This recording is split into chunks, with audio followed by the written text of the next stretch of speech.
So we all knew he would do this. What I didn't know is that it would hurt so much. I didn't expect this to break my heart. Being a celebrated comedian comes with its perks, but it also comes with a unique set of emotional challenges.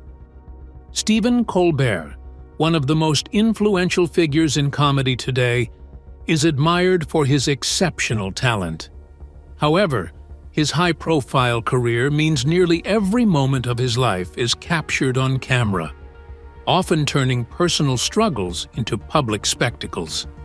Sometimes, his pain becomes material for laughs, as audiences watch his raw moments play out for entertainment.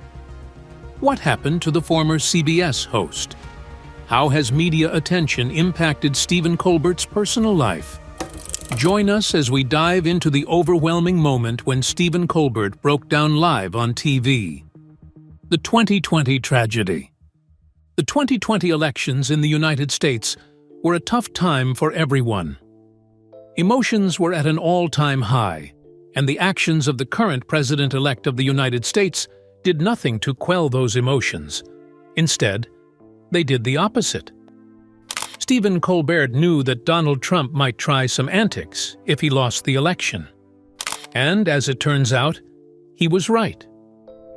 What Colbert did not know was that it would hurt so much.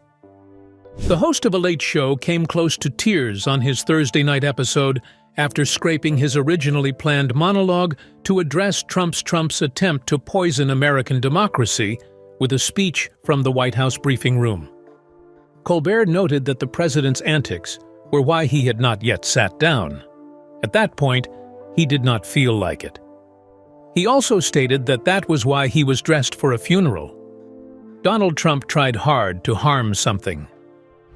Trump repeatedly lied to his constituents heading into Election Day, falsely claiming that mail-in ballots would be illegal and an attempt to steal the election away from him.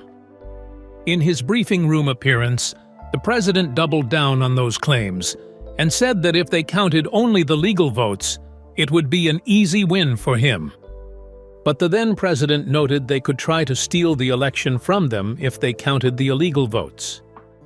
Trump further bent reality by suggesting that election officials counting ballots in Pennsylvania, where he was trailing Joe Biden in the polls by a low margin, are up to no good. He noted that they don't want anybody watching them as they count the ballots, and he could not imagine why. In response to the then-president's claims, Colbert said he did not expect it to break his heart so much. He noted that it is devastating for Trump to cast a dark shadow on their most sacred right from the briefing room in the White House, the people's house, not his. Colbert called it a heartbreaking experience. He noted that it was tragic for the same reason that he didn't want him to get COVID. He certainly wanted him to survive because he is the President of the United States. That office means something, and that office should have some shred of decency. What was most worrying for him was that everything Trump had done was now in some way considered presidential behavior. Colbert remarked that it would be so unless everyone rejected what he did. He stated that for all the predictable behavior of the last few days before the election and the previous 4 years, they needed something unpredictable to happen. He admonished the members of the Grand Old Party, the Republicans. According to Colbert, Republicans had to speak up. All of them. Because for evil to succeed, all that is necessary is for good men to do nothing.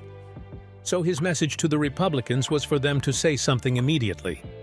Turning his attention to the GOP, Colbert said, getting off the Trump train was in their best interest. He remarked that the party only survived everything up until that point, because a lot of voters didn't want to believe everything evident to so many of us.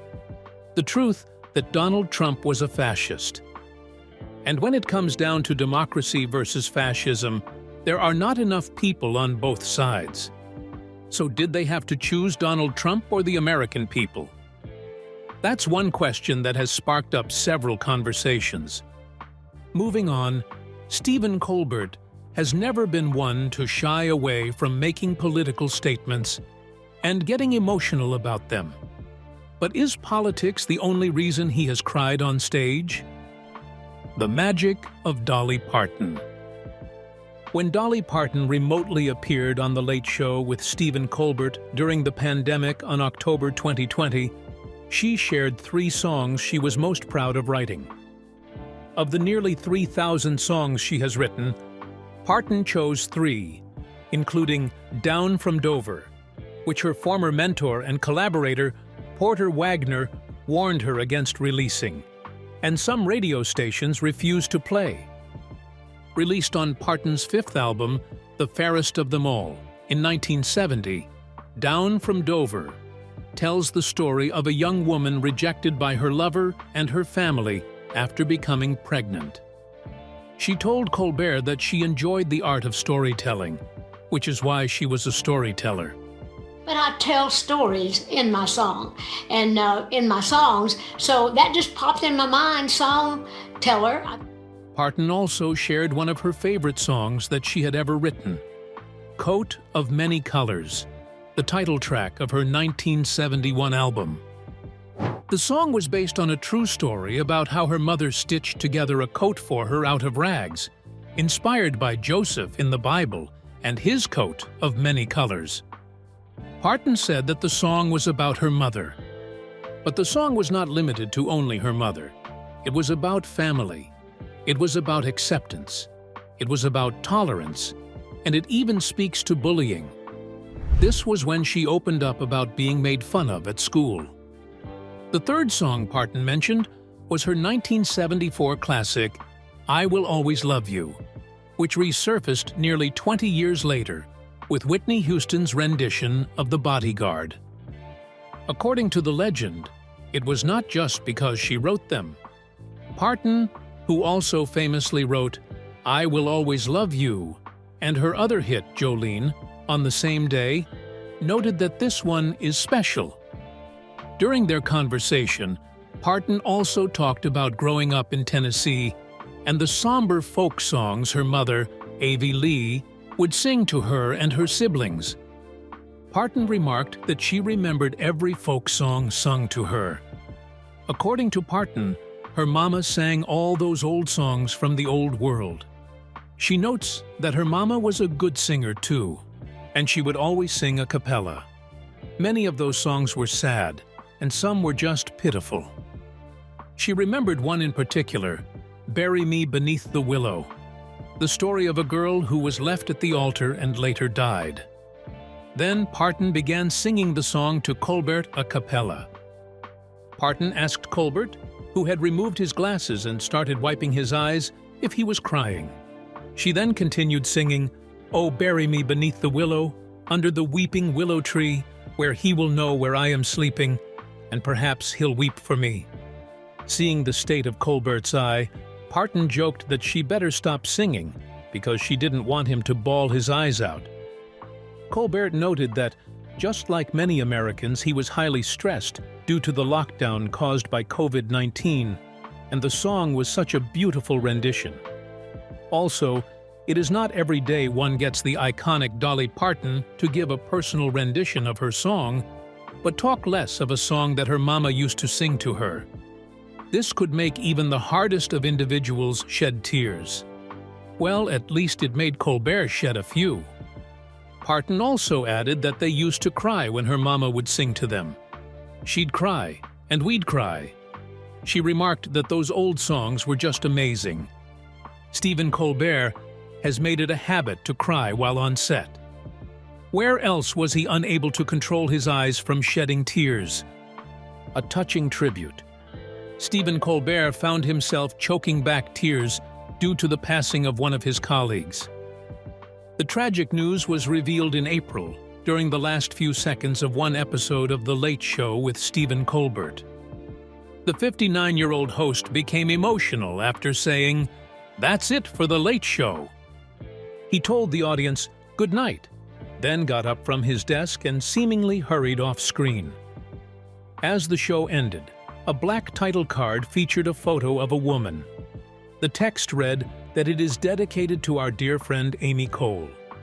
An obituary for Cole reveals she worked with Colbert for 16 years. Due to a brief illness, she died at the age of 53, peacefully, on March 31. Working with Colbert for 16 years was more than a job to Amy.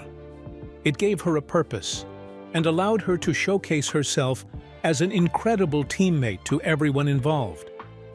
The obituary read that she was adored by her entire Late Show work family and would be greatly missed. Fellow crew members also took to social media to mourn her death, remembering Cole as a beacon of light and calm in the busy workplace. Late Show writer and producer Opus Moreski wrote on X, formerly known as Twitter, that he was gutted that she's gone. He appealed to the people that if they loved anyone with cancer, or even if they didn't, they should consider giving to Amy's favorite charity in her name. Director and producer Jake Plunkett remembered Cole as someone who helped children with cancer and also took to X to express his hurt. According to him, words could not measure how significant a loss Amy Cole is to this world. He also put in an expletive word on cancer. According to its website, both Plunkett and Moreski encouraged others to donate to the Radio Lollipop charitable organization, an international children's charity providing care, comfort, play, and entertainment to sick children in the hospital. She worked with the organization for over 20 years and held a senior leadership role in recruiting volunteers. A fund was also set up in Cole's name with Radio Lollipop, which has raised over $25,000 in donations. Stephen Colbert has never shied away from airing his views on who occupies the White House seat of power. What was his reaction to President-elect Donald Trump's victory? A night to forget. Stephen Colbert didn't mince words about the results of the 24th election. As he was disappointed, it happened again. It happened. Again. After a bizarre and vicious campaign fueled by a desperate need not to go to jail, Donald Trump has won the 2024 election. He said that after a bizarre and vicious campaign fueled by a desperate need not to go to jail, Donald Trump indeed won the 2024 election. The profound shock and sense of loss is enormous, he continued. But he urged people to try to at least look at the bright side. This time, there will at least be a peaceful transfer of power. Mike Pence, Ollie oxen free. He noted that he proudly wore his I voted sticker on Election Day.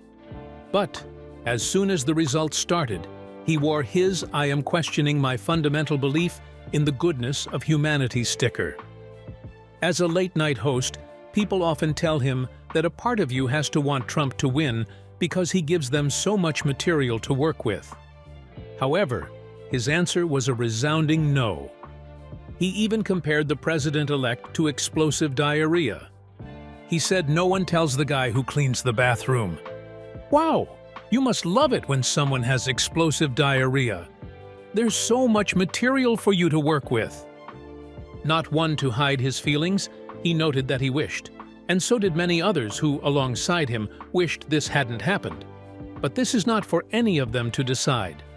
The United States is a democracy, and in this democracy, the majority has said they don't care much about democracy. The Late Show host congratulated Harris and Tim Walz on running an extraordinary 107-day campaign and looked to the bleak future. The first time Donald Trump was elected, he started as a joke and ended as a tragedy. This time, he begins as a tragedy. Who knows what he'll end as a limerick? He added, who knows what the next 4 years will be like? However, he remarked that what they did know was that they were going to be governed by a monstrous child, surrounded by cowards and grifters. His brain keeps pumping out an unlimited supply of ramifications. Colbert remarked that it was tough to see a bright side here. However, he noted they could be comfortable knowing they'd been here before. They know what's coming, he concluded. And there would be jokes. because that's what they do. He decided to tell them a little secret in a spirit of camaraderie. He said that no one gets into this business because everything in their lives worked out great, so they are built for rough roads. He was not the only late-night show host to comment on Donald Trump's victory. Jimmy Kimmel also had his fair share to say. Kimmel said that was the worst Taco Tuesday of his life. He remarked that they had the choice between a prosecutor and a criminal, and he chose the criminal to be president of the United States. More than half of this country voted for the criminal planning to pardon himself for his crimes. To him, the election wasn't rigged. Fighting back the tears, Kimmel told everyone that Trump's election will hurt. He noted that it was a terrible night for women, for children, for the hundreds of thousands of hard-working immigrants who make this country go for health care, for their climate, for scientists, for journalists, for justice, and free speech. It was a terrible night for poor people, for the middle class, for seniors who rely on Social Security, for our allies in Ukraine, for NATO, and democracy, and decency. It was a terrible night for everyone who voted against him. And guess what? It was a stormy night for everyone who voted for him, too. They just have not realized it yet. He then mentioned those who would benefit from Donald Trump's victory. To him, it was a good night. However, for Putin, polio and lovable billionaires like Elon Musk and the bros up in Silicon Valley, and all the wriggling brainworms who sold what was left of their souls to bow down to Donald Trump. But he did say something that Trump would never say unless it favored him. Kimmel mentioned that the people voted, which is their choice. Donald Trump will become president in January, so he won. This doesn't mean the people should give up, but it also doesn't mean they should storm the Capitol because they don't like the result. Despite many people not wanting to hear any silver lining, Kimmel endeavored to end positively. Kimmel notes that the best he can come up with is that they've been through this once before. Yes, this time it will probably be worse, maybe a lot worse, but he also thinks they will look back and realize that in the long run, this is what they needed to wake everyone up. The people who care so much about him need to find out how little he cares about them. Seth Meyers also weighed in on the president-elect's victory. Seth Meyers also mourned Trump's victory, noting that he would be the oldest person ever to take office, and the first convicted felon. In grade school, his teachers always told him anyone could grow up to be president, but he joked that they did not mean anyone. Meyers wished he had some trenchant words of wisdom to impart, but he was sad to say he didn't. He noted that they were about to step over the precipice into truly uncharted territory. They need only look back to Trump's first term to understand how dangerous his second term will be. No one can say they didn't know what they were getting, because Trump clarified it. He only knows that the fight for justice doesn't end with one election. Donald Trump's second victory set many late-night show hosts on edge. What happened when the president-elect won his first election in 2016? The beginning of Trump. The Fox News decision desk can now officially project that Donald Trump will become the 47th president of the United States. Presumably, when it was announced over the summer that Stephen Colbert was planning a unique live election night broadcast on Showtime, the expectation was that he would riff on a once-in-a-lifetime political event. As momentous as anything, he regularly satirizes as host of The Late Show on CBS. There can be no disputing that the special, called partly Stephen Colbert's Live Election Night, Democracy's series finale, was unique.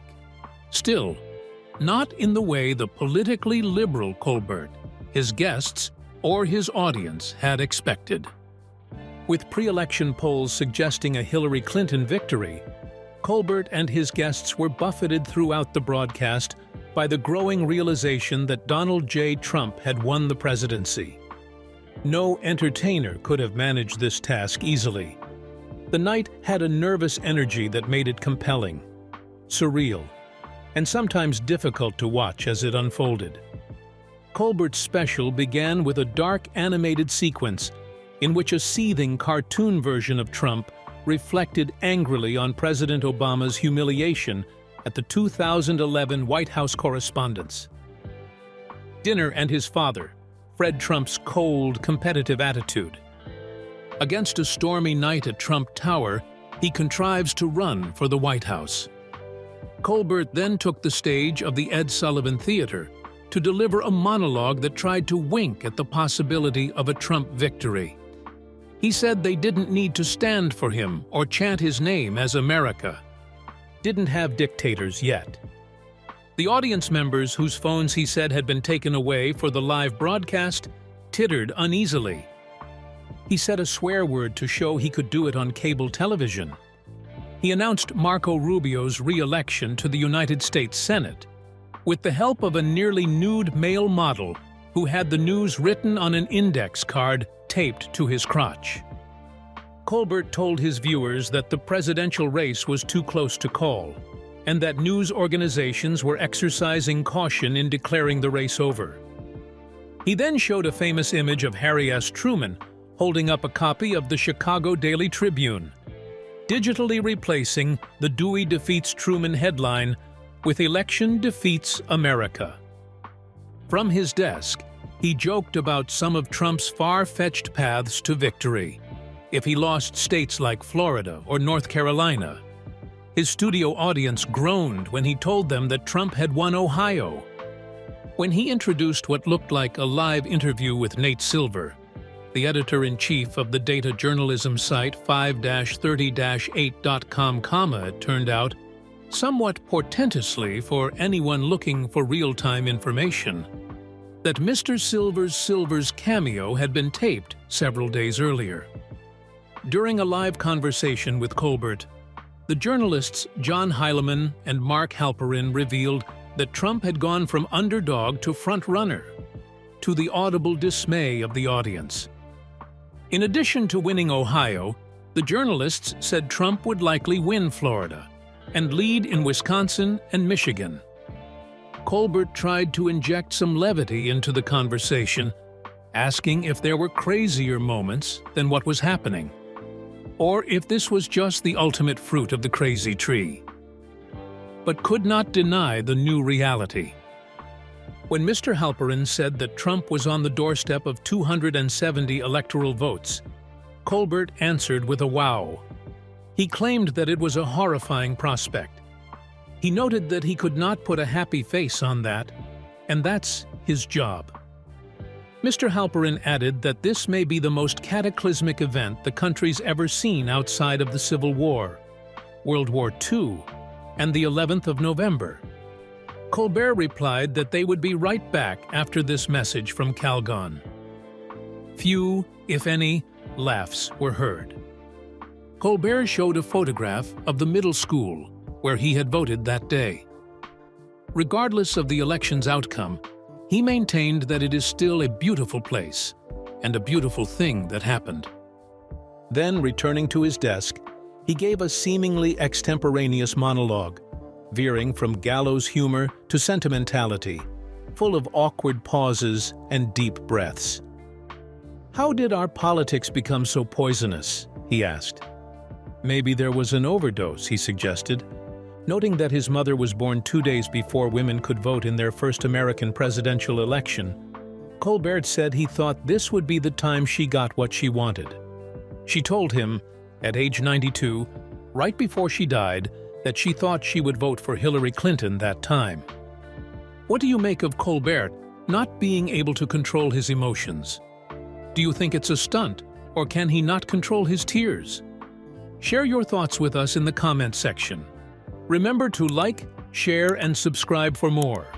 Also, click the next video showing on your screen. You will enjoy it.